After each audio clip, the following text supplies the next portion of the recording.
Perfecto, bienvenidos. Me encanta que estén en tiempo real. Hay un grupo nutrido en tiempo real. Sean bienvenidos, bienvenidos. Me encanta estar con ustedes. Iniciaremos hoy nuestra sesión. Ya hicimos una inducción, ya estamos entrando en tema. Vamos a empezar a entrar en tema con la aula invertida de hoy. Vamos a empezar a analizar algunos puntos capitales que son muy relevantes dentro del estudio al que estaremos enfrentándonos en estos 3 semestres. Hacia allá vamos. Comencemos entonces analizando de la manera más rigurosa posible y con todo el juicio. Hoy profundizaremos un poco más en torno a cuáles son los puntos fundamentales de lo que este semestre se va a ver. Bueno, vamos a tratar de que quede absolutamente claro todo lo que estaremos trabajando, resolver dudas y comenzar un trabajo muy fructífero. Entonces, para ello, antes de entrar en el tema, de entrar en la parte fuerte, enseguida voy a hacerles unas preguntas específicas. Quiero que de una manera muy general me den algunas impresiones sobre lo que vieron, algunas impresiones, algunas opiniones sobre lo que vieron. ¿Qué me quiere contar sobre el video? Argumentación 1. ¿Qué me quiera dar alguna opinión, contarme algunas ideas que se le vengan a la cabeza? Bueno, entonces, dale, que primero Gabriel y luego Gustavo. Luego vieron el micrófono. Bien, pues, Gabriel, y sigue Gustavo. Ok. Pareció interesante el punto sobre la argumentación de falacias y cómo puede ser una herramienta poderosa para el discurso político. Perfecto. Muchísimas gracias, Gabriel. Seguíamos con Gustavo, ¿no es cierto? ¿Qué nos querías decir, Gustavo? No, pues que me pareció muy interesante el video. Me pareció pues muy chévere sobre las premisas y las falacias, pues los ejemplos pues, que usted decía. Y pues digamos que yo generalicé mucho, digamos más que todo fue digamos en las premisas y que pues me pareció pues muy chévere. Y en la parte pues digamos que yo me puse digamos a investigar sobre, digamos que la premisa tiene como dos, o sea, yo sé que usted como lo dijo ahí, que tenía como dos partes, digámoslo así, que la premisa mayor y la premisa menor, que la premisa mayor que hablaba sobre digamos, más general, como un tipo más general, como digamos un ejemplo, decir que todos los hombres, digamos que somos mortales, ¿cierto? Y que la premisa menor ya era como algo más particular, como decir un nombre, digamos, Camilo es mortal, digámoslo así, ¿cierto? Entonces, pues me pareció pues muy chévere estas premisas, sí, fue como lo que más generalicé. Excelente. Entonces, o sea, más que las premisas, a ti impactó toda la parte de argumento, el argumento como tal. Y profundizaste en cómo son las premisas, que me parece muy interesante. Ajá, sí. Excelente, Gustavo. Muy bien. ¿Alguien más nos quiere contar algo que haya sacado de aquí? ¿Alguna impresión, alguna opinión de lo que sacó? Anderson, te escuchamos. Buenas noches para todos. Sí, profe, además de lo que dice mi compañero, me gustó mucho un punto que usted trataba, que se debían atacar, eran a las ideas y no a las personas. Me gustó mucho esa parte porque se da mucho a la parte de respeto, que siempre pienso que todo el mundo tiene pues pensamientos diferentes, y no pues fuéramos uno solo, sí. Creo que eso es algo importante que nos hace ser diferentes, pero que el respeto siempre tiene que ser como primordial. Entonces ese punto la verdad me gustó bastante. Excelente, muy bien. Sí, de hecho, eso es como uno de los principios de la Ilustración. Desde la Ilustración ese es uno de los principios fundamentales. Voltaire, Rousseau, Diderot, todos coincidieron en ese tipo de ideas. Y en Rousseau sobre todo se ve la expresión contundente cuando nos permite ver, por ejemplo, que hay unos límites a la libertad individual y esos límites se circunscriben en la libertad del otro. Y lo vuelve muy fuerte Voltaire al mencionar que cada uno tiene una individualidad y una libertad tan absoluta de expresión que aun cuando se esté en desacuerdo de ello, debería permitirse la posibilidad de hablar. Esto es muy claro, es muy típico desde la Ilustración y se ve en nuestras constituciones actuales. De hecho, son ideas ya considerablemente antiguas, que apenas ahora están siendo estructuradas y estudiadas en muchos países, y muchos países apenas están tomando esos rudimentos. En otras sociedades en las cuales la libertad de expresión es absolutamente fuerte y es rigurosa, ya se ha llegado a otros puntos todavía más avanzados, como por ejemplo lo que plantea Karl Popper en La Sociedad Abierta y sus Enemigos, pero lo iremos viendo poco a poco, en donde la intolerancia no debería permitírsele ni abrírsele tribuna. Pero bueno, es muy interesante, esos son puntos más avanzados que poco a poco iremos hablando. Pero sí, lo que tú planteas, Anderson, es fundamental en el tipo de sociedad que se supone que está llegando a muchos países, y curiosamente llevamos 3 siglos de ese tipo de sociedad, quizás más de 3 siglos, pero hay países que apenas ahora la están empezando a asumir. Gracias, mi querido Anderson. ¿Qué otra persona? Vi que alguien más había abierto micrófono. ¿Alguien más había abierto micrófono? Listo. Víctor está abriéndolo, me parece. No sé si es Víctor Dolly, uno de los dos me parece que estaba abriendo el micrófono. Profe, yo acabo de entrar y la verdad tenía el micrófono, pues mi micrófono se desactivó automáticamente, perfecto, entonces... Te consulto, antes de comenzar a analizar los puntos fuertes, estamos dando algunas impresiones o opiniones en torno al video. ¿Tienes alguna impresión o alguna opinión que quisieras compartirnos? Profe, pues no realmente, la verdad, porque lo vi hace unos días, entonces como que le perdí mucho el hilo al video, profe. Correcto. Bueno, entonces dejemos ya esta etapa. Dejemos esta primera etapa así, de unas impresiones, de unas opiniones, de cosas que les llamaron la atención porque les agradaron o porque les desagradaron, no interesa. Puede ser porque les desagrada, no hay ningún problema en torno a esto. Ahora, vamos en este instante al quid, lo que verdaderamente me importa. Ya no en cuanto a opiniones, sino tratando de ir al asunto fuertemente, quisiera que alguien me contara cuáles son una o dos de las ideas fundamentales. Ya no me gustó esto o no me gustó, esto me atrae o esto me repudia, estoy de acuerdo o estoy en contra, esa es la parte de opinión. Ya vamos estrictamente al asunto, estricto sensu, ya vamos a ir a lo literal, a la literalidad del tema que se trató. ¿Cuál o cuáles podrían ser los temas principales, las ideas fundamentales que se trataron? Y si alguien quisiera aventurarse a decir, creo que hay una o dos tesis fuertes que se defienden que está a lo tales, sería excelente. ¿Quién quiere comenzar o comenzamos a preguntar acá al azar? ¿Hay alguien que quiera contarme qué ideas fundamentales habían en el video? Bueno, entonces, ya que están tan tímidos, comencemos con, recuerden, ustedes saben naturalmente que un porcentaje de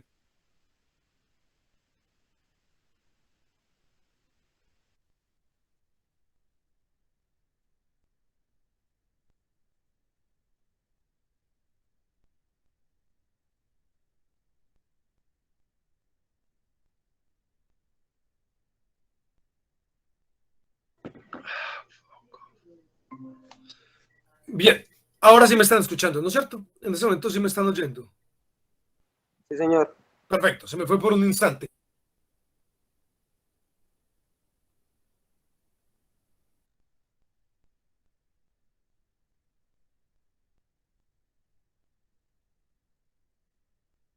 Anderson. Se le entrecorta, profe, no le entiendo qué dijo. O no sé si es mi señal. Correcto. ¿Me están escuchando mejor en este momento? ¿Ha mejorado? ¿Sigue igual? ¿Está latente? ¿Tengo latencia? De momento se escucha bien, profe. Perfecto. Pero hay momentos en que se entrecorta bastante por la Sí, reducción. tuve un momento en el que se me fue incluso. Tuve un instante en el que se me fue por completo, pero creo que ya está regresando. Anderson López Gómez, cuéntanos por favor, Anderson López, ¿cuál es la idea fundamental o cuáles son las ideas fundamentales que encontraste en el texto, en el video? Pues, profe, una de las ideas serían, digamos, aprender a argumentar de una forma, pues, válida o correcta, por decirlo así. Interesantísimo. aprender a argumentar. Eso es uno de los puntos fundamentales, la argumentación como tal. Pero mira que te metiste en un problema súper serio, que es cierto, ahí lo trabajamos, la validez. Porque sé que es muy frecuente que nos preguntemos, pero ¿cómo que válido? No todo es válido, pues, no todo vale. Eso es un punto interesante. ¿Válido según quién? ¿Cuál es la validez que se da? Esto es interesante. Lo que estamos buscando en lógica, y quiero precisar de una vez, es la validez del argumento y no la solidez. La validez significa que el argumento esté bien construido, que sea lógico, coherente y que necesariamente se deduzca cuando es deductivo, o que altísimamente probable se concluya cuando es inductivo, o que podamos abducir de manera apropiada. Que sea válido y no sólido. La solidez es otro punto, otro tema. En otro momento ustedes estarán pensando en torno a eso, porque la solidez se relaciona con la verdad. Y la verdad es otro problema. De hecho, nuestras explicaciones comenzarán hablando acerca de la verdad. Y ya que estamos entrando acá, antes de empezar la sesión que voy a grabarles el sábado, quien pueda estar pues perfecto y quien no, no hay ningún problema, quisiera que me cuenten. Antes voy a hacer una digresión porque es el tema al que llegamos y de manera muy sensata ya comenzamos a tratarlo. Ya alguien lo mencionó, que fue Anderson. ¿Será que existe la verdad? ¿Será que hay algo como la verdad? ¿Qué opinan ustedes? En esta primera etapa solo quiero escucharlos. No hay problema si tiene relación, estructura, sí o no. Cuéntenme, alguien que me quiera contar. ¿Será que existe la verdad? ¿No hay verdad? ¿Son verdades fragmentarias? ¿Quién me quiere contar algo al respecto? Una digresión en torno a la verdad. Profe, Pues considero que sí se puede considerar algunas cosas verdades, mientras que en otras la verdad es bastante subjetiva. Por ejemplo, el caso de la matemática o de la ciencia, hay suficientes argumentos que demuestran lo que se dice. Sí, y hay otras cosas como el tema, no sé, espero no afectar a nadie, el tema de la religión, que es bastante subjetivo. Muy interesante, muy interesante, ¿no? Y es que es demostrar lo que estás planteando, ¿no es cierto? Distintas religiones, distintas nociones de Dios, también hay ateísmo, hay escepticismo. Entonces, claro, por supuesto, allí hay mucha variedad y nos planteas que hay otras cosas que podrían considerarse verdades porque hay evidencias de ello. Como ejemplo, nos planteas las matemáticas y la ciencia. Muy interesante tu participación. ¿Algo más quieres ampliar, Omar? ¿O ya quedó clarísimo todo?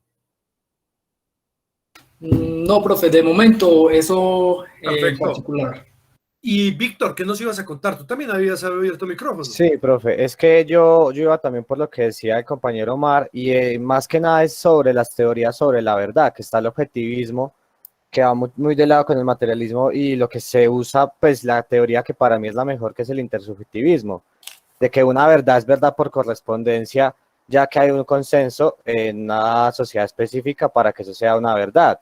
Sin embargo, sería como algo más contextual. Sí, entonces yo creo que la única verdad que sea la que uno podría llegar a decir que como que tiene una fuerte fundamentación serían los axiomas, que son como cosas que no se pueden refutar de ninguna forma. De resto no hay ninguna verdad que no tenga que ver con algún subjetivismo, pues con la teoría del intersubjetivismo. Mi querido Víctor, fuiste sobremanera preciso en los términos. ¿Qué estudias, Víctor? ¿En qué semestre vas? No recuerdo. Profe, estudio Derecho y estoy en sexto, sino que como en Derecho vemos una materia que llama Lógica Jurídica y ahí vemos todas esas cosas, entonces sí. Clarísimo, listo, Víctor. Muy interesante.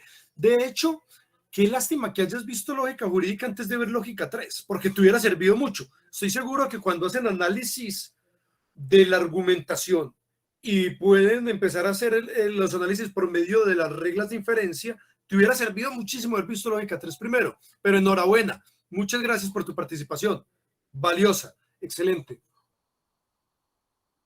¿Alguien más nos quiere contar qué opinión tienen de la verdad? Cualquiera que sea. Por ejemplo, sé que hay personas que dicen nada es verdadero, todo es relativo. Hay personas que son, por el contrario, tienen algún dogma y dicen hay alguna verdad y esta verdad es inamovible.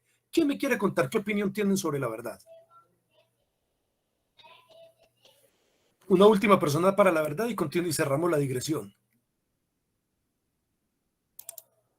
¿Qué tal, por ejemplo, Giovanna? Cuéntanos qué opinas tú en torno a la verdad.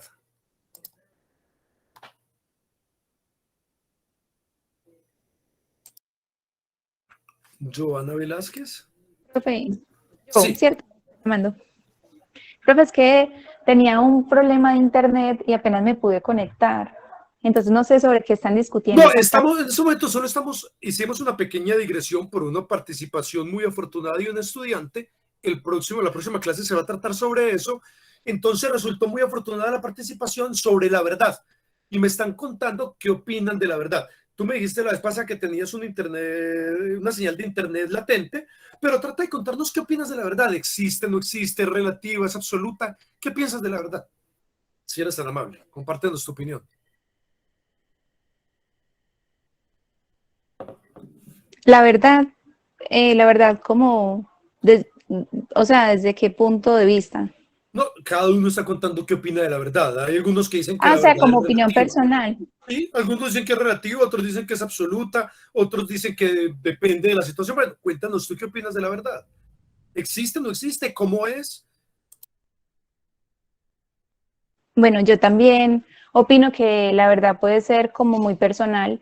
Para una persona, o sea, puede ser verdad algo que para otra persona no lo es. Ahí ya podrían entrar, pues, en juego lo que son las creencias políticas, la religión, que hay personas que ya creen que esa es la verdad absoluta cuando, pues, otra persona cree y tiene otras creencias. Entonces, yo creería que no hay una única verdad como que nos rija a todos, sino que es como muy subjetiva, ya desde el punto de vista. Interesantísimo. Perfecto, muy bien. Bueno, ya tenemos Listo, varias profe. versiones, ¿no es cierto? Una versión en la cual nos dan una búsqueda de objetivismo en ciertas condiciones, en tales condiciones. Otra persona nos plantea que es relativa. Y alguien más nos plantea que hay campos, no es que haya como unas condiciones a satisfacer, sino que hay campos en donde sí se puede buscar la verdad y otros en los que no. Listo, tengamos eso en mente. Keep it in mind, y el próximo sábado vamos a estar dialogar sobre eso. Quien lo quiera ver posteriormente, perfecto. Pero ese es el tema con el que vamos a empezar. ¿Cuáles son los criterios que se han utilizado en torno a la verdad? Esto es muy importante, sobre todo porque al cerrar, llegando a los argumentos inductivos, necesitamos unos criterios de verdad específicos. Así que vamos para allá. Listo, cerramos la digresión. Continuamos. Me habían dicho que uno de los puntos fundamentales del video, o sea, que si dijéramos cuál es el punto fundamental, en gran medida estamos hablando de cómo argumentar, de una argumentación correcta, y nos metimos en el tema de la verdad porque un argumento puede ser válido, esto es bien construido, y puede ser sólido, esto es verdadero. En lógica fundamentalmente nos ocupamos de la validez, esté bien construido. La solidez posteriormente se estará analizando y por eso es importante hablar en torno a la verdad. Y aquí viene la pregunta capital, que es una de las cosas que vamos a ir resolviendo. ¿Válido según quién? ¿Es válido porque sí, porque alguien dice que es válido? La validez depende de lo que alguien se quiere imaginar. La validez según quién. Eso ya vamos a estar trabajándolo. Excelente. ¿Alguna otra persona me quiere contar o saco a la persona según lo que yo desee? ¿Qué otra idea fundamental encontró en el video? ¿Cuál podría ser las tesis que se defendían en el video?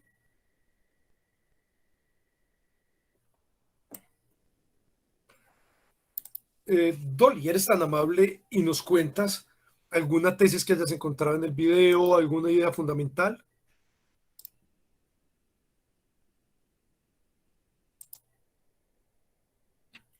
Dolly Adriano, ¿me escuchas?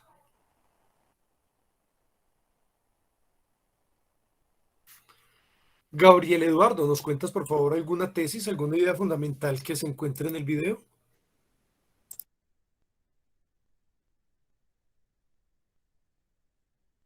Karen, bien puedes, cuéntanos.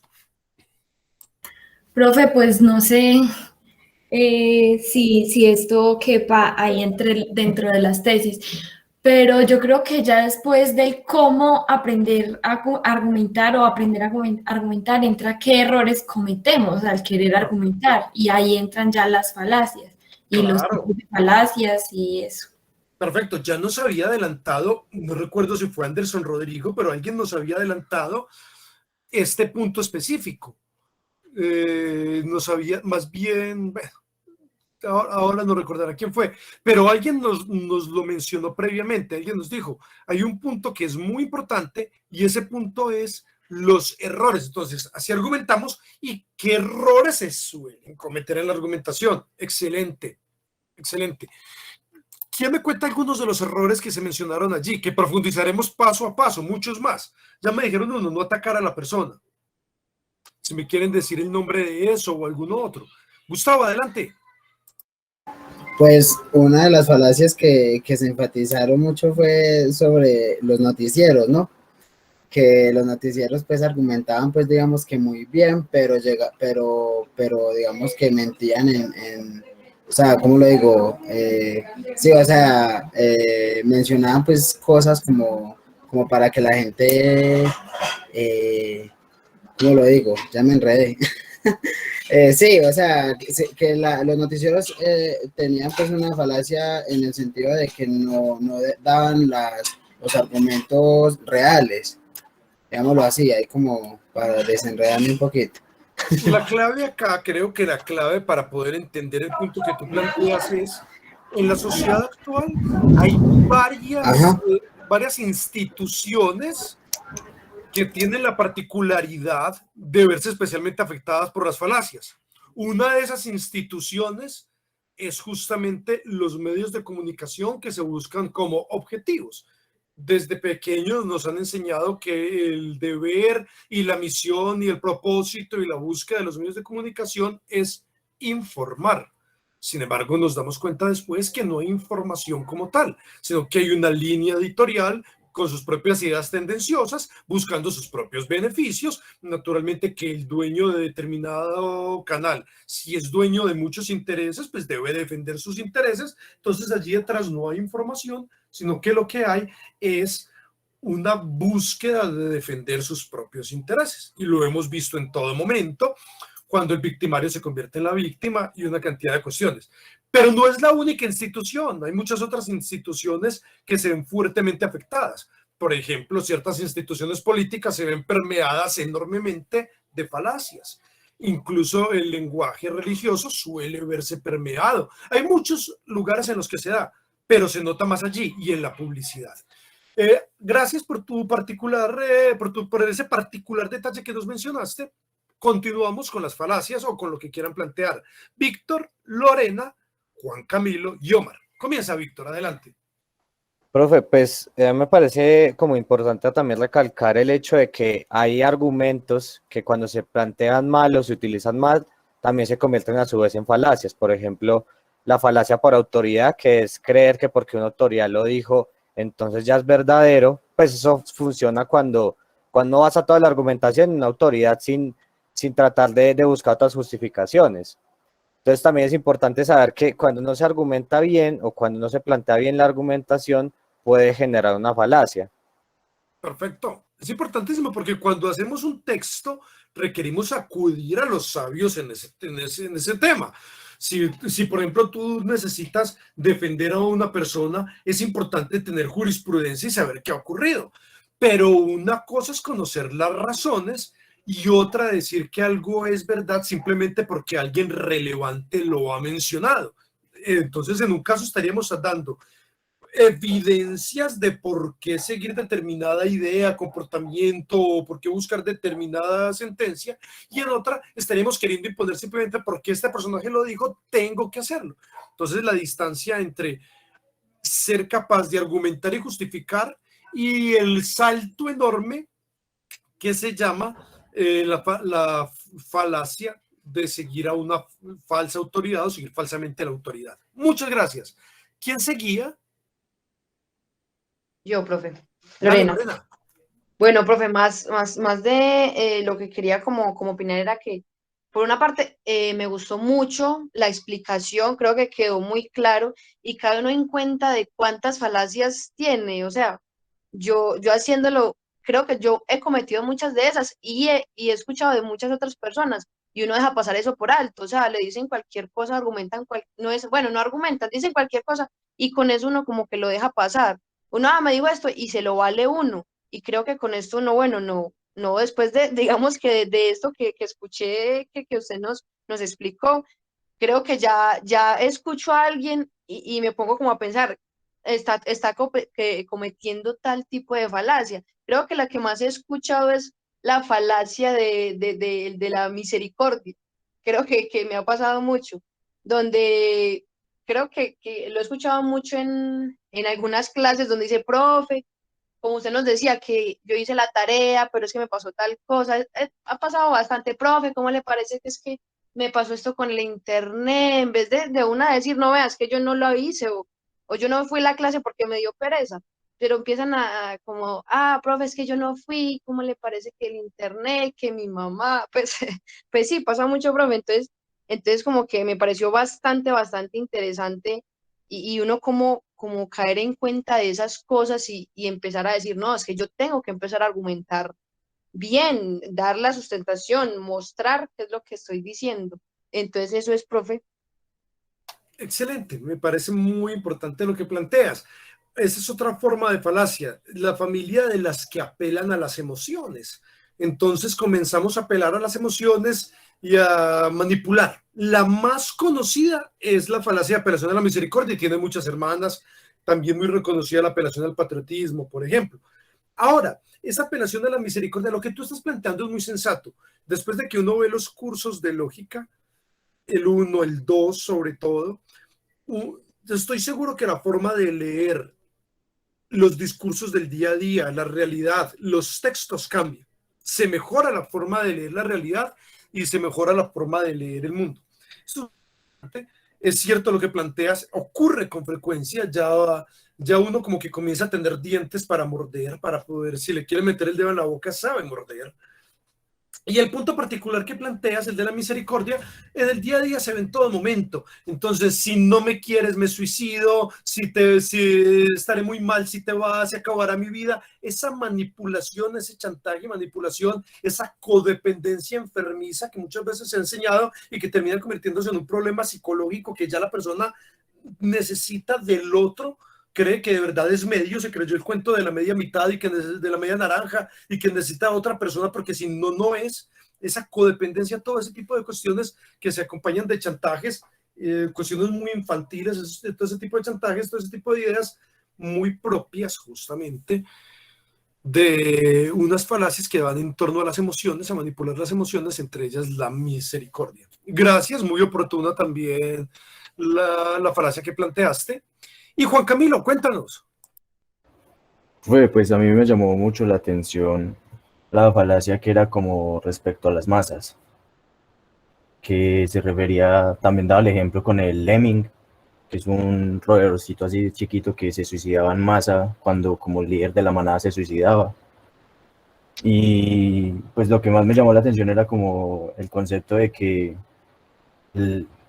como la persona de manera solitaria se maneja de una manera, es como más centrada y que cuando entran en masa, por así decirlo, se descontrolan, empiezan a hacer cosas más erráticas.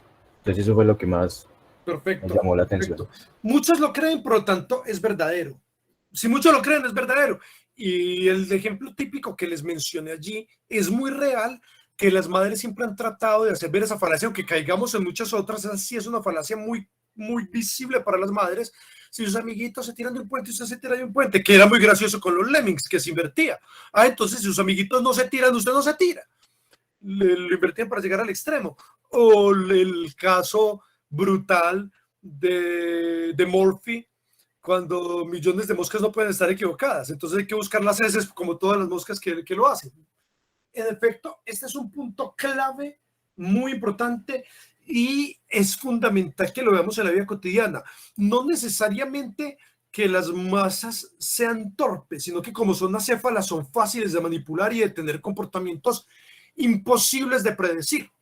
Se hace unas ideas de predicción en fractal para saber cómo va a comportarse la masa, pero sigue siendo complicado de predecir. Sí es difícil predecir el comportamiento individual, mucho más el comportamiento de masa, pero sí se sabe que es más manipulable.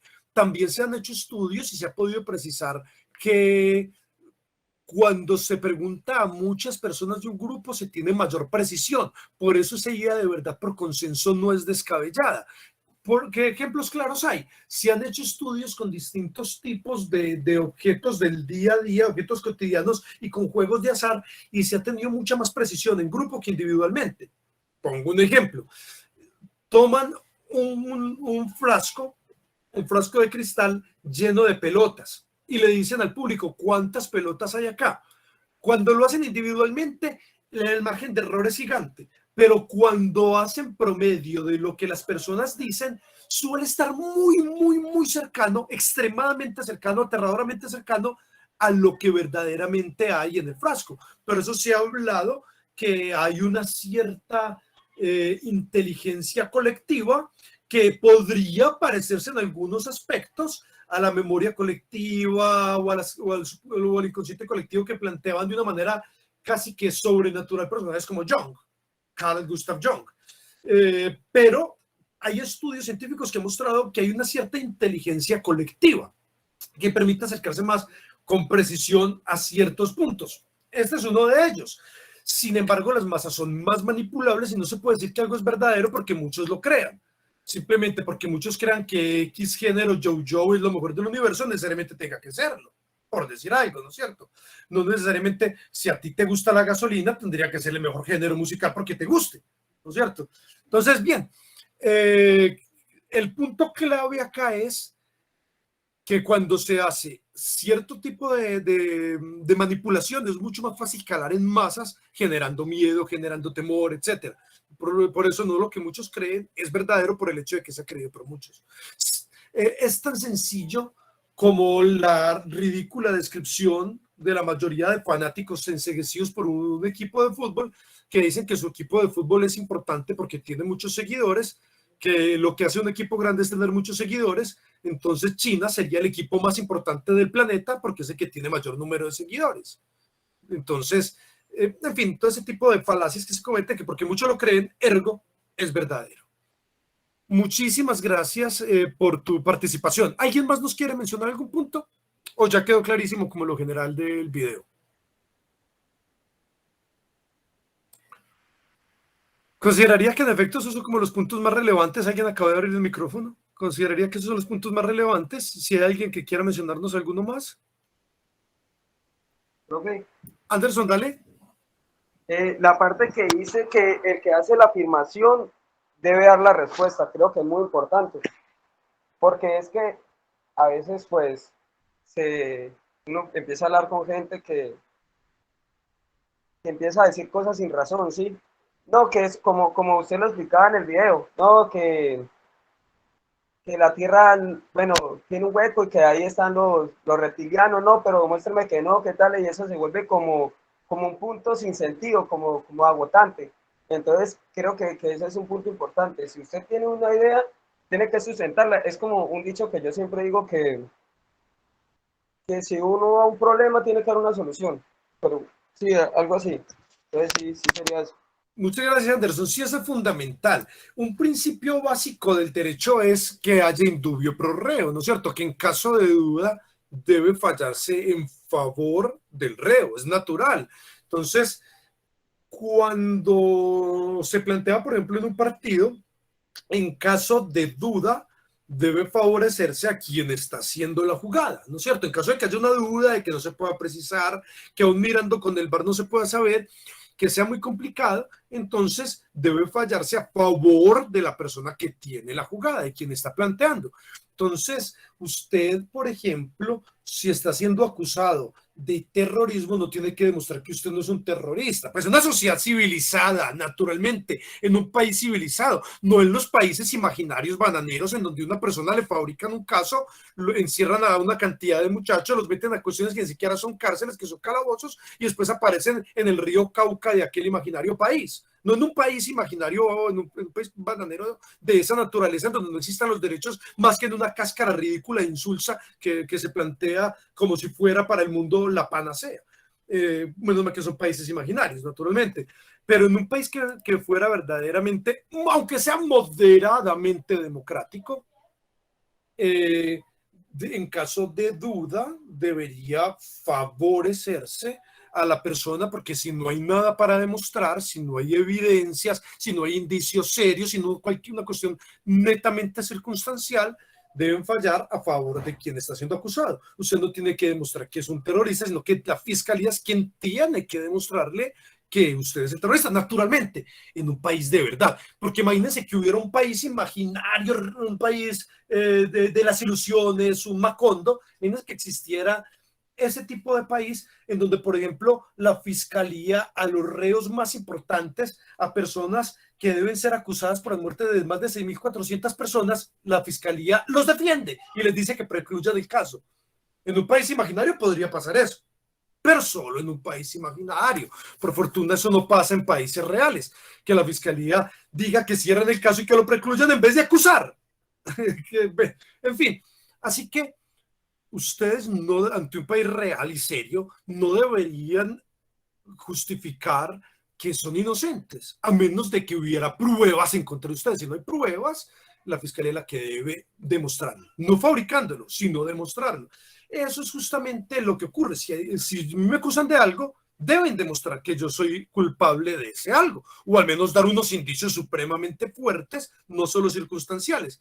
Así que si ustedes, mis queridos chicos, plantean algo, están en el deber de justificarlo si ya existe una explicación coherente, estructurada y rigurosa para ese fenómeno.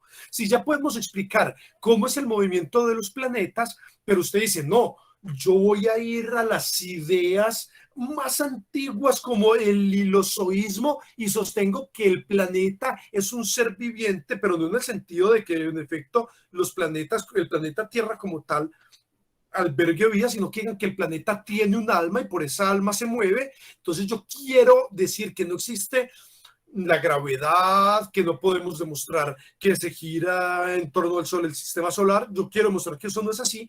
Quiero demostrar que hay un alma en los planetas y que por eso se mueven porque quieren, porque tienen su alma. Si yo quiero demostrar semejante idea y ya hay una estructura rigurosa que demuestra otra cuestión, yo no puedo decirle, no se mueven los planetas porque tienen alma, demuéstrame que no tiene alma, demuéstrame que el planeta no está vivo, demuéstrame que el planeta no es un ser racional. No, yo no tengo que mostrarle nada. Si usted plantea un disparate en torno de algo que ya está explicado, usted tiene el deber de explicarlo.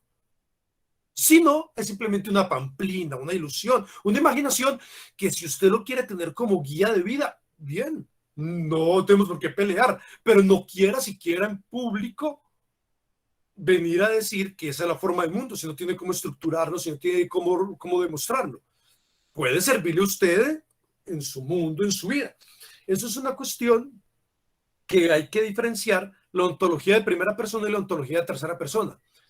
Por ejemplo, yo creo en X, no lo puedo demostrar, pero estoy seguro de X. Eso es ontología de primera persona. Nadie se lo puede demostrar. Digamos, yo estoy totalmente seguro que todas las noches soy abducido por los reptilianos, los raelianos, los grises, que sacan material genético, lo único material genético de ellos, que me lo vuelven a meter y que yo todas las noches estoy produciendo hijos para estos seres. Bueno, si esa es mi convicción íntima, sería mi convicción. Ahora, si esto me lleva a hacerle daño a otras personas, probablemente necesite estar en un manicomio. Pero mientras eso sea una simple convicción, eso es ontología de primera persona. No lo puedo llevar a demostrárselo ni a imponérselo a nadie. La ontología de tercera persona es lo que yo puedo demostrar, lo que podemos científicamente, por ejemplo, ir y demostrar en laboratorio, que podemos saber que en cualquier circunstancia se va a dar. Si yo quiero imponer una idea de primera persona, tengo que tener evidencias. De lo contrario, yo puedo creer que los ositos cariñositos, que los aliens, que los ángeles, que los demonios, que los Dijin, puedo creer en cualquier cosa, pero no puedo demostrarlo, ni puedo exigirle a alguien que me demuestre lo contrario. Yo soy el que tengo el deber de demostrarlo. Yo soy el que llevo la carga de la prueba, porque ya existe explicación suficiente y rigurosa para los fenómenos naturales sin necesidad de imponer ese tipo de ideas que no tienen un sustento. Bien. Entonces, ese punto, Anderson, es muy, muy importante. Quien plantea algo diferente a lo que ya está demostrado, lleva la carga de la prueba. Excelente. Y para cerrar esta parte, quiero que me cuenten, de pronto, cualquiera que me quiera mencionar algo en torno a los prejuicios. También se mencionó los prejuicios, ¿no es cierto? Y hay una tesis que se defendía. ¿Alguien recuerda qué tesis se defendía? Y que me digan, eso es lo que se decía y estoy a favor o estoy en contra. ¿Quién me quiere contar?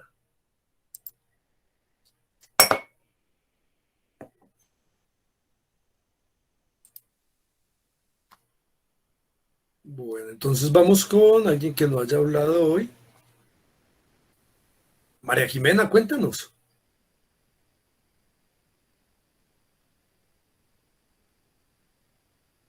María Jimena, bienvenida.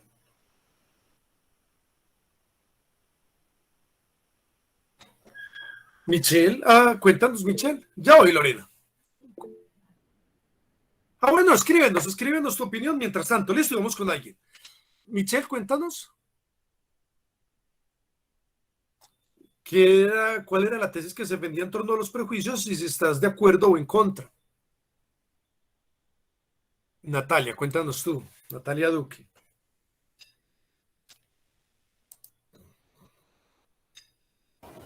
Profe, hablaba de que en los prejuicios es ese antes de darle como el juicio a una persona, antes de conocerla, simplemente viéndola o la escuchamos y ya le tenemos un concepto.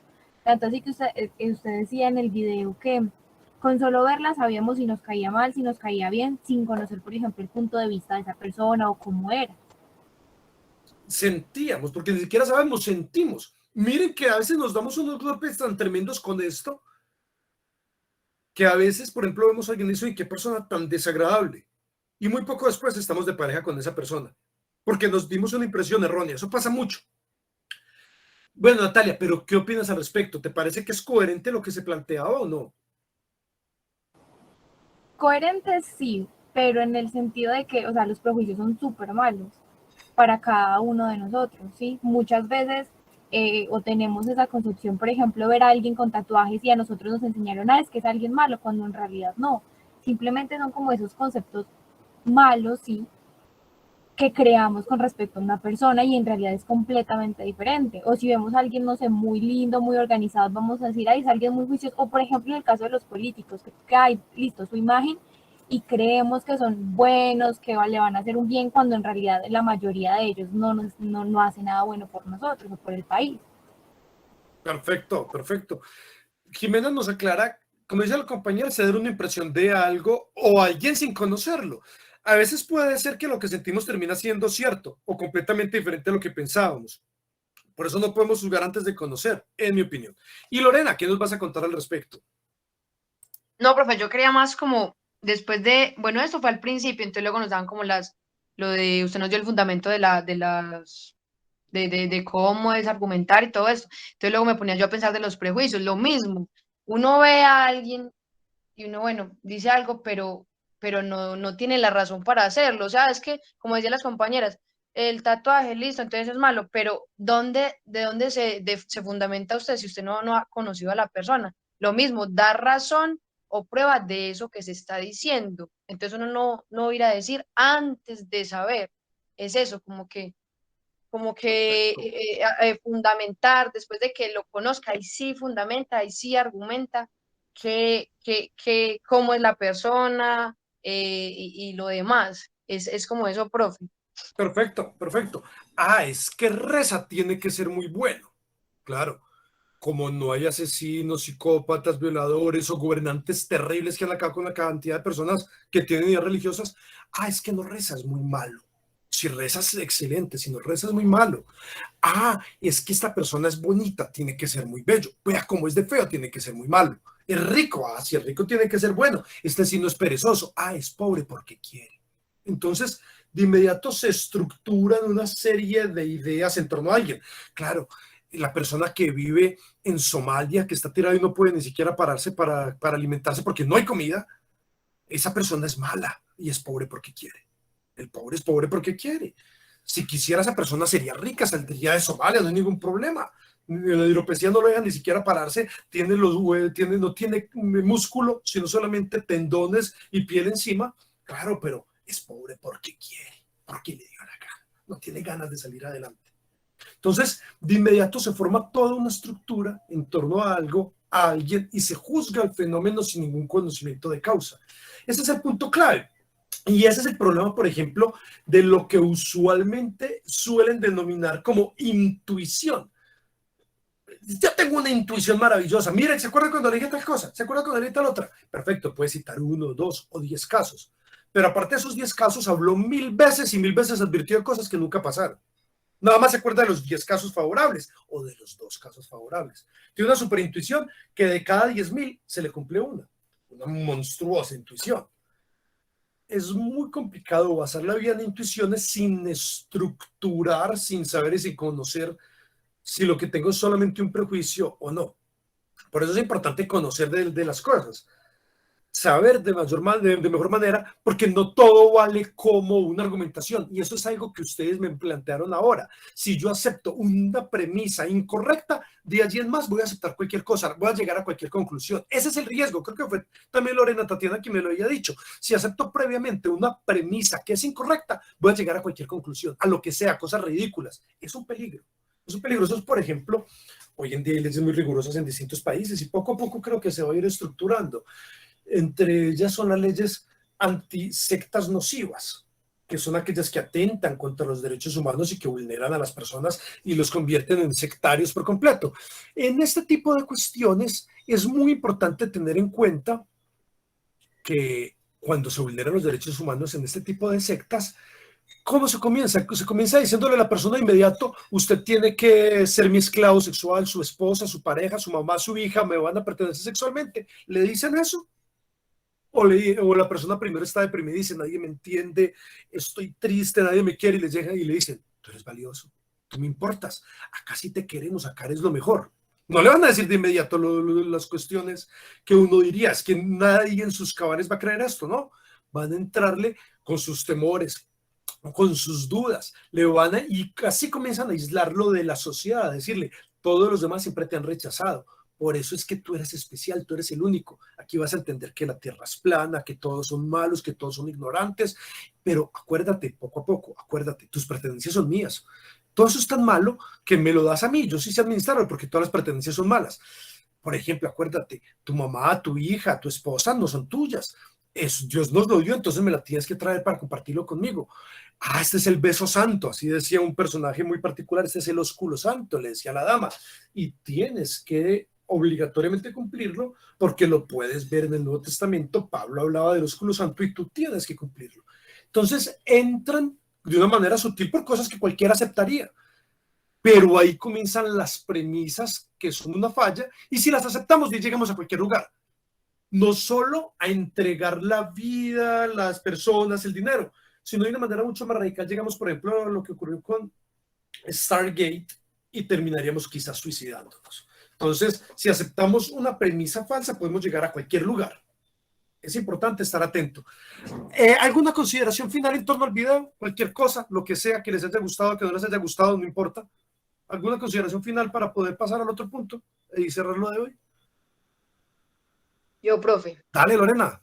No, profe, solo quería, usted ahí en el video nos mencionaba que después nos iba a comentar sobre ya como los argumentos, como la manera correcta de argumentar. Eso me quedó como inquietante porque la verdad me gustaría mucho como saber cuál es la mejor manera de argumentar. Entonces era como eso, profe, de que sería súper bueno ese tema. Me interesa mucho cuando usted lo mencionó que nos iba a hablar sobre él, porque la verdad creo que, pues en mi caso, no, o sea, son cosas muy básicas, uno ve ahí que es muy poco lo que uno sabe de cuál es la mejor manera de argumentar.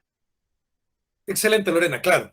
Lo vamos a tratar sin ninguna duda. En los otros 2 videos de argumentación les preciso mucho, y hacia la mitad del curso ya vamos a tener unas formas muy fuertes de argumentar. Cerrando ni se diga. Entonces estoy seguro que si le ponemos ganas y entusiasmo, vamos a lograr argumentar mucho mejor. Cada uno en su nivel. Hay algunos que están en un nivel muy alto, pues van a tener algunos tips que les van a ayudar a mejorar, van a tener alguna comprensión más global que les va a permitir estructurar, y algunos otros tienen un nivel apenas principiante. Pues bueno, vamos a profundizar en eso. ¿Alguien más en torno a esto para pasar al punto final? ¿Alguien más quieren comentarnos algo de lo que hayan visto en el video? ¿Que les haya gustado, que no les haya gustado? ¿Alguna conclusión, algún cierre? Miremos a alguien que no haya participado. Jenny Tatiana.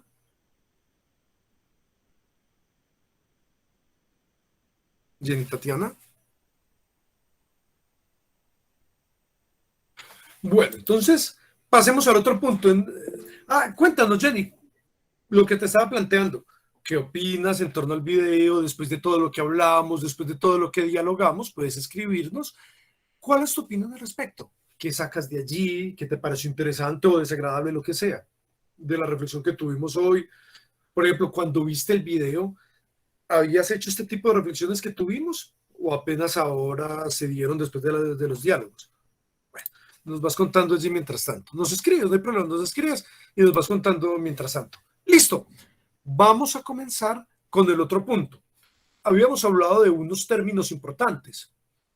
Cada uno los definía no googleando, sino como sabía, como entendía. ¿Quién me quiere contar qué entiende por lógica, qué entiende por pensamiento crítico? Comencemos con el que quieran. Puede ser lógica, pensamiento crítico. Incluso les añado otra pregunta hoy. Lógica, pensamiento crítico, argumentación y retórica. De esas cuatro, ¿quién me quiere ir contando? La que me quiera definir. Lógica, pensamiento crítico, argumentación y retórica. Dale, Lorena, comienza. Bueno, profe, con los conocimientos previos que tengo, creo que todas van muy de la mano, lo que es lógica, pensamiento crítico, lo que acaba de mencionar, argumentación y retórica. Por la parte, bueno, lo que entiendo de lógica es algo como que tiene que ver con coherencia, que no sea contradictorio. Luego de eso se pasa, digamos, como un tipo de, bueno, pensamiento crítico ya es analizar eso que vimos, porque creo que es verdadero, por qué no creo que es verdadero. Es como, se da como un pensamiento, racional, esa es la palabra, como el pensamiento racional, teniendo en cuenta como esa coherencia o eso que acabo pues de mencionar. Entonces, de ahí parte la argumentación. Después de tener ese pensamiento crítico, después de pasar al razonamiento, entonces argumento. Y luego de ello, entonces en la retórica, es como ya la manera en que expresamos eso que pensamos, eso que argumentamos. Ya, ¿cuál es como esa manera de argumentarlo? Esa manera en que lo comunicamos, porque la retórica, como usted lo menciona en el video, requería de una justificación. Entonces de ahí parte uno como para finalizar todo ese pensamiento. Eso es como lo que entiendo, profe, de como esos conocimientos que tenía. Me gusta mucho un detalle. Cuando planteas, por ejemplo, usualmente con Víctor creo que podríamos ver eso. Usualmente se ha entendido la retórica solamente como el vacío de hablar bonito. Entonces yo tengo la capacidad retórica cuando en el vacío hablo bonito. Pero esto se cambió por completo con autores como Caín Perelman, quien plantea el imperio retórico y dice que es que la retórica debe ir de la mano de la lógica. Si la retórica va de la mano de la lógica y se estructura y se argumenta de una forma rigurosa, sana y coherente, pues tendríamos un avance muy superior. No solamente hablar bonito, sino poder hablar con coherencia, con estructura. Obvio, el fin de la retórica no es el fin de la lógica, sigue siendo el mismo, convencer. Entonces la retórica se relaciona más, por ejemplo, con la relación de la seducción, en donde yo quiero seducir a una persona. Eso mismo es lo que busca la retórica, seducir a un auditorio. Ya la retórica no seduce a una persona, sino a un auditorio. Ser capaz de buscar ese punto exacto en el cual se le va a hablar suavemente en el oído, ese punto en el cual se va a hablar con ánimo. Eso es justamente lo que se plantea en la retórica.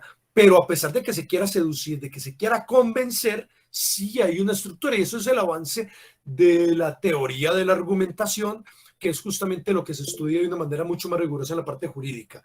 Omar, cuéntanos cuál palabra quieres decir, y Víctor. No, profe, quería hablar también de la retórica, que lo entendía como, bueno, ya usted lo dijo en las mismas palabras, que es hablar bonito con el fin de convencer, pero me llamó la atención porque se me hizo muy parecida en cuanto a una de las falacias que es utilizada por los medios de comunicación, los políticos y los religiosos, porque bueno, sí, tienen como que la misma intención.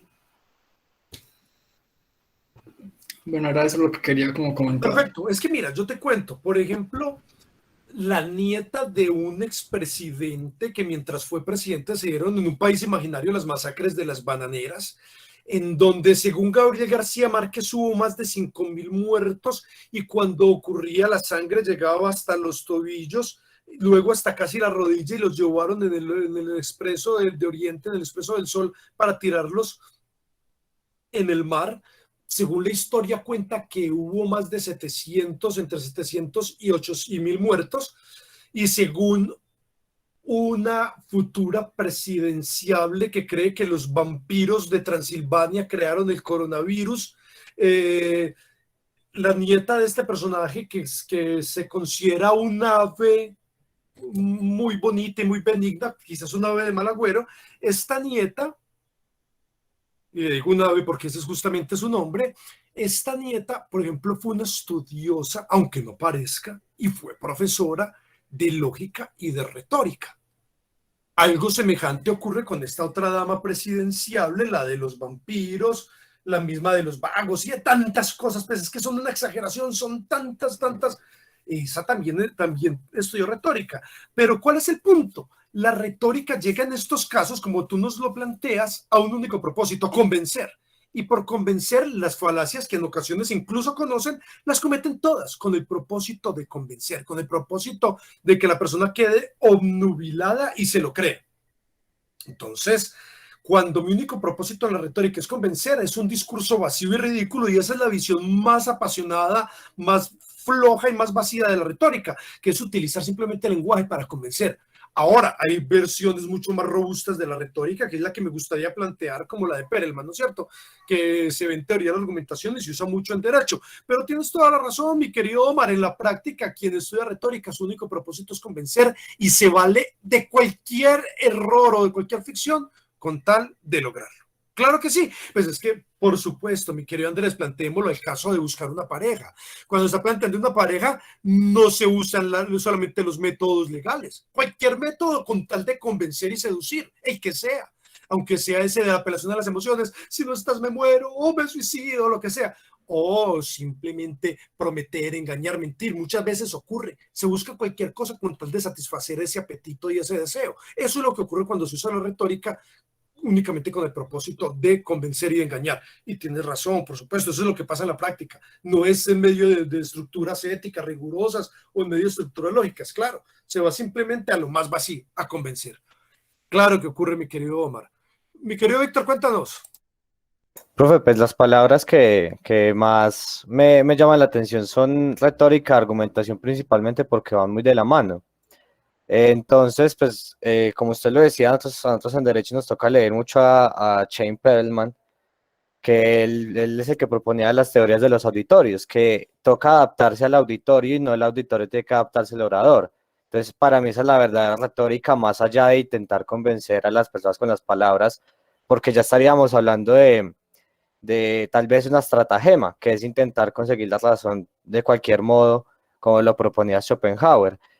Y la argumentación, pues para mí, ya que pues, ya tuve ese conocimiento sobre la lógica y tuve la clase de lógica jurídica, pues la argumentación es simplemente, en términos generales, sería la conducción de dos premisas que dan al final un argumento que puede ser válido o inválido, o como usted lo decía, que era verdadero o falso, pues ya cuando se habla más del contenido más que de la forma. Entonces, pues me parecen bastante interesantes estas dos palabras, profe. Perfecto. Entonces, hay ciertas operaciones cognitivas fundamentales. Una de las más elevadas es la operación de llegar a lanzar juicios. Yo primero tengo que ser capaz de tener conceptos. Ese es un punto clave. Muchas veces las personas no tienen conceptos. Por eso todo vale igual, porque no tiene conceptos, porque no conoce, por ejemplo, de ciencia o de cualquier cuestión. Entonces, al no conocer, al no tener conceptos, todo vale igual. Para él una opinión no es lo mismo que un concepto. El segundo punto para poder hacer operaciones con esto es, por ejemplo, inferir. Ser capaz de inferir, esto es muy elevado. Cuando una persona es capaz de unir un conocimiento que tiene con otro, puede inferir. Yo, digamos, tengo esta situación. Resulta que acá frente tengo un monitor y se me acaba de dañar el monitor. Necesito un monitor de este tamaño. Yo no sé realmente cómo son las cuartas, no sé cómo son las pulgadas, corrijo, pero tengo la noción de que esto se mide en diagonal. No tengo regla, no tengo nada y tengo que medirlo ya para salir a comprarlo. Entonces, ¿qué hago? Muy sencillo. Por ejemplo, digo yo, sé que mi pulgada es como de 27 centímetros y medio, lo pongo a que me doy cuenta, tiene mi cuarta, corrijo, tiene 2 cuartas y medio. Mi cuarta es de unos 27 centímetros, punto 5. Esto tiene mías 2 cuartas y medio. Entonces las puedo convertir fácilmente en centímetros y ya puedo ir a un almacén y decir, necesito una pantalla por lo menos de este tamaño, de estos centímetros. Una vez que digo esto, saqué un conocimiento que no tenía de algo que sí conocía. No sabía cuánto medía, pero conozco mis cuartas y puedo inferir que con esta unidad arbitraria y no convencional puedo sacar un número que sí requiero, que es convencional. Esa es la capacidad de inferir. Y hay otra capacidad cognitiva muy elevada que es hacer inferencia por medio de varias cuestiones conocidas, desde lo conocido llegar a lo desconocido o desde lo conocido probar algo que quería demostrar. Eso es argumentar, ser capaz de hacer esa operación del juicio de manera expresa, escrita o hablada. Argumento cuando la capacidad de juicio la llevo al oral o al escrito. Entonces, puedo tomar, como en el silogismo clásico, 2 conocimientos previos, que son las premisas, o puedo hacer muchas cosas mucho más avanzadas como la deducción, como la inducción. Bien, eso lo veremos. Muy interesante. Y claro, hay que saber del auditorio, eso es fundamental para poder convencer. Saber del auditorio, para poder llegarle a ese auditorio. Perfecto, sí, eso es uno de los puntos fundamentales de Perelman. Listo, ¿quién me define lógica? ¿Cómo considera la lógica?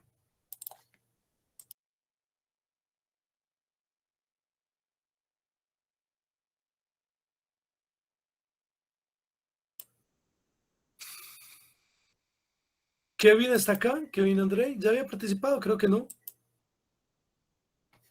No, profe. Hola Kevin, cuéntanos, ¿qué entiendes por lógica? Profe, pues lógica desde lo que yo sé, es como que le encontremos como sentido, como a las cosas, como que le hallemos forma y que podamos demostrar que algo es cierto o verdadero. Pues no sé, creo yo. Bueno, interesantísimo, listo. En la próxima sesión ya vamos a hacer, pues tendremos un ejercicio, pero aparte del ejercicio vamos a iniciar hablando de esto. Ya vimos algo de lógica, algo de pensamiento crítico, entonces vamos a comenzar planteando, ¿será que se relaciona el pensamiento crítico con la realidad, con el lenguaje? ¿Qué relación hay? Para eso vamos a comenzar, por ejemplo, con esta frase que nos va a ayudar mucho para iluminar el camino. Esta frase es de Wittgenstein en el Tratado Lógico Filosófico, en el punto 5.9, cuando decía Die Grenzen von meiner Sprache bedeutet die Grenzen von meiner Welt.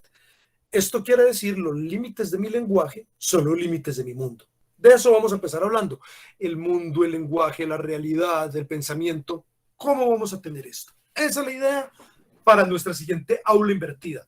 El sábado a las 10 voy a estar dando la explicación. Quien lo quiere y lo pueda ver en tiempo real, magnífico. Quien no pueda ver en tiempo real, lo verá cuando desee. No hay problema con esto, ¿listo? Vamos a ver un fragmento de un video y cuando cerremos el fragmento del video, dialogamos sobre lo que vieron. Omar, ¿qué me vas a decir? Profe, que si podías, por favor, repetir la frase. Así, los límites de mi lenguaje son los límites de mi mundo. Así lo traducen, los límites de mi lenguaje son, aunque realmente una traducción más apegada sería, los límites de mi lenguaje significan los límites de mi mundo. Jenny, tal vez tú no estuviste en la sesión anterior, te invito a que la veas, que ya está subida. La sesión anterior les aclaro que yo hago una explicación offline. Sí, una explicación offline. ¿Están escuchando todo entrecortado? Entonces la explicación offline yo la grabo, ustedes la ven cuando quieran o cuando puedan. Pero si pueden estar, pues qué rico que estén, ¿no es cierto? Los que puedan. Listo. Entonces, pues no es una obligación. Yo les voy a mandar el link y quienes están suscritos al canal les va a aparecer cuando comience. Entonces los van a mandar directo. Los que se suscribieron de inmediato les va a aparecer, pero es los que puedan, ¿no es cierto? El que no pueda lo ve después. Eso sí, lo importante es verlo para poder hacer los ejercicios para nuestra siguiente sesión. Vamos a compartir, vamos a escuchar y me cuentan brevemente qué opinan del fragmento que vamos a ver del video. A partir de este instante van a empezar a ver mi pantalla. ¿La están viendo? Sí, profe. Sí, señor. Perfecto. Entonces me dicen, por favor, si escuchan cuando lo ponga. Todavía no lo he puesto. El cosmos es todo lo que es, todo lo que fue. ¿Sí escuchan? Sí, señor. Perfecto. Entonces voy a subirle un poco para que lo escuchen mejor. Voy a dejar de grabar porque esto no me lo dejan subir a YouTube, entonces después no podrían escucharlo. Vamos a parar la grabación y vamos a escuchar unos minutos y haremos un breve diálogo sobre esto. Reagan hizo, también fue escritor, tiene libros hermosos, un libro magnífico que llevado a la gran pantalla fue Contacto, un escritor muy interesante, divulgador científico, físico, astrónomo, fue el primero que hizo Cosmos, una sola temporada, siempre quedó para las mentes inquietas esa temporada martillando, y hacia el 2000 se logró sacar unas cuantas temporadas más con uno de sus seguidores, que era un niño en esa época, Neil deGrasse Tyson, un divulgador muy reconocido en la actualidad. Esta es la continuación de Cosmos, el primer capítulo de Cosmos. Cuéntenme qué tal les pareció, qué les interesó, si no les interesó, cómo les pareció, qué les interesó y si ven alguna relación con lo que hemos estado hablando. Soy todo oídos, los escucho. Profe, hola. Hola. Pues yo creo que la primera relación que yo personalmente establezco es la relación con la pregunta que nos hacíamos ahora y es sobre la verdad. Y pues yo creo que ahí tenemos una respuesta de que pues yo creo, a mi modo de ver, que la verdad es relativa, no es absoluta. Por ejemplo, del personaje que hablaban y de la primera persona que habló de que el universo o el mundo no era solo lo que se veía, de cuando no existían los telescopios y esas cosas. Entonces yo creo que ese es pues uno de los primeros puntos. Muchísimas gracias, Karen. Nicolás de Cusa lo habló, no murió, increíble, fue sacerdote, no murió, él dice que el universo era infinito, que hay infinidad de mundos, incluso habló de sus habitantes, pero no fue asesinado porque cubrió de manera maestra su texto, la docta ignorancia, o sea, la docta es preparada, inteligente, culta, la culta ignorancia, así llamó su título, y entonces decía que quien iba a hablar era la ignorancia y con eso se salvó.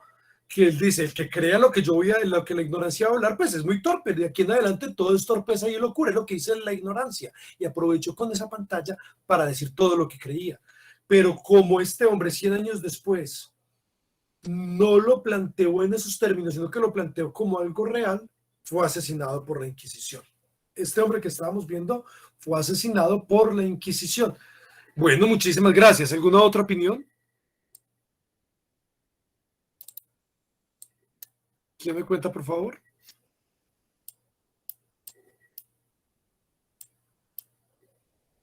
Entonces, por favor. Profe, pues yo creería que que lo que nos acaba de contar la historia de Giordano Bruno tiene mucho que ver con la retórica, saber cómo hablarle al auditorio en este caso, que serían pues los colegas que en su momento pues no estaban muy a favor de la libertad de expresión y la libertad de ideas. Entonces, pues creo que Giordano Bruno pecó por no hacer lo que Galilei también hizo, que fue retractarse. Él siguió firme con sus ideas y por eso que a él lo terminaron quemando vivo, creo que fue la sentencia que a él le pusieron. Entonces creo que también tiene que ver mucho con la retórica, saber a quién hablar y cómo hablarle a esas personas.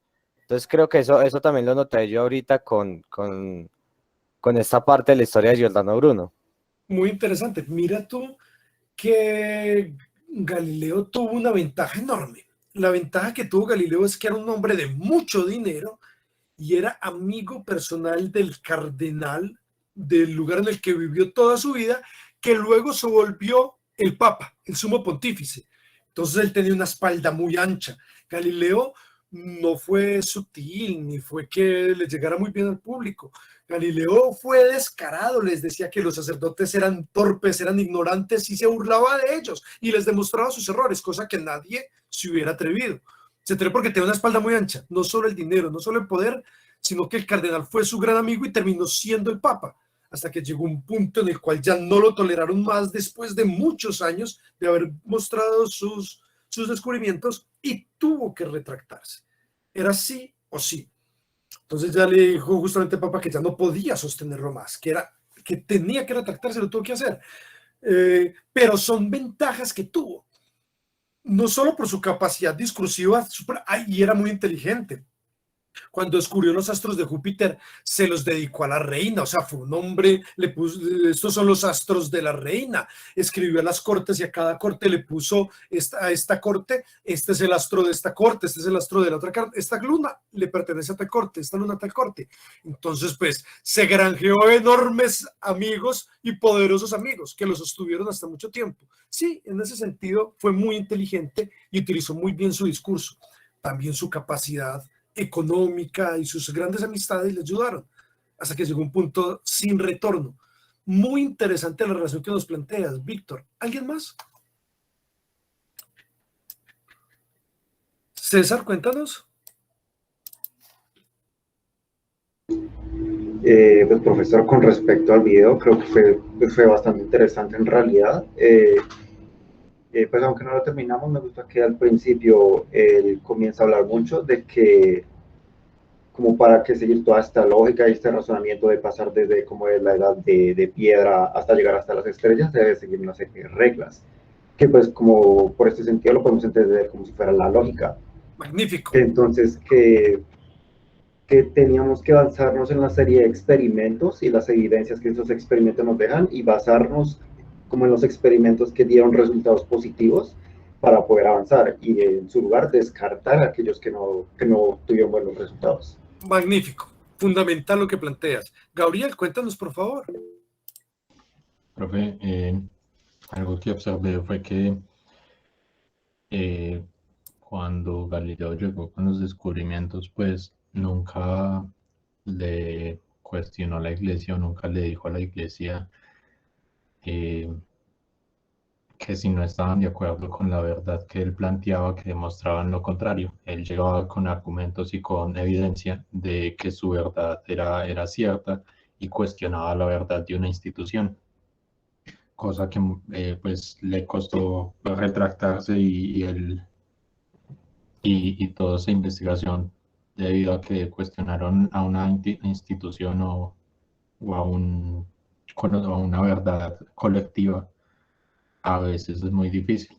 Magnífico, por supuesto, fundamental lo que planteas, porque también tuvo esa ventaja Galileo. Ya Copérnico había llegado, entonces Copérnico planteó la matemática. Copérnico incluso fue tan respetuoso, les dio tanto temor, tenía tanto respeto que cuando le escribió a los grandes sacerdotes, siempre les decía, les voy a enviar esta ficción matemática. Funciona muy bien matemáticamente, yo no digo que sea la verdad, solamente sé que matemáticamente funciona muy bien. Ustedes son los que determinarán. Yo estoy hablando del mundo físico, ustedes son los que hablan de la fe, que son los que saben. O sea, fue muy humilde, extremadamente humilde Copérnico. Aunque lo hayan callado, fue muy humilde, nunca trató de decir nada.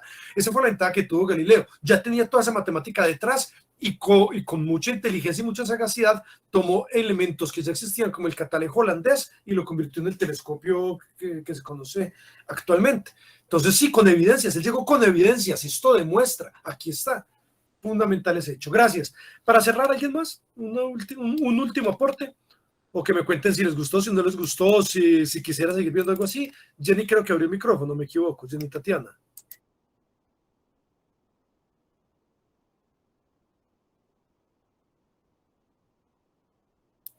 Una última opinión, cualquier persona que me quiera mencionar.